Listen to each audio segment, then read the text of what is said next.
ஒளியியல் பாடத்திலிருந்து இன்றைக்கி 2வது வீடியோ பார்க்க போகிறோம்.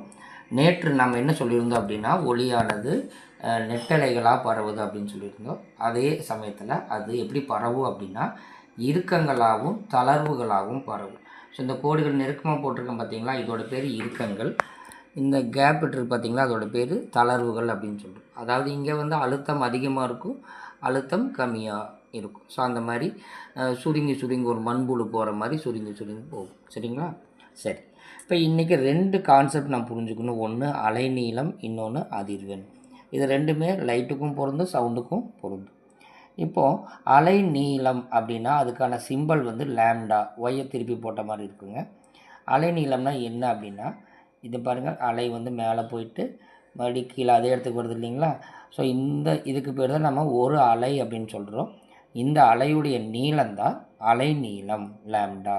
ஸோ இதோட நீளம் அப்படிங்கிறங்காட்டி இதனுடைய அலகு மீட்டர். ஓகேங்களா? சரி. செகண்ட் கான்செப்ட் அதிர்வெண். ஃப்ரீக்வென்சினா என்ன? இதோட சிம்பல் வந்து என்ன?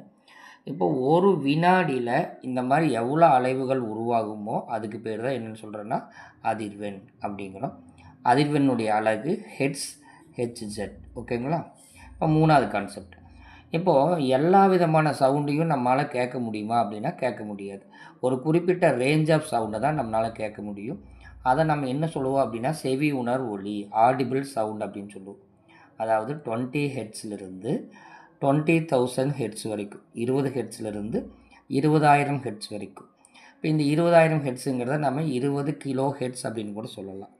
ஸோ 20 ஹெர்ட்ஸ்லேருந்து 20,000 ஹெர்ட்ஸ் வரைக்கும் தான் நம்மளால் கேட்க முடியும். அதனால் அந்த சவுண்டோட பேர் செவி உணர் ஒலி. அப்போ இந்த 20,000 ஹெர்ட்ஸுக்கு மேலே இருக்கிற ஒலியை நம்மளால் கேட்க முடியாது. சவுண்டு அதிகமான ஒலி, அதனால் நம்ம அதை என்ன சொல்கிறோம்? மீ ஒலி, அல்ட்ராசோனிக் சவுண்ட் அப்படின்னு நம்ம சொல்கிறோம்.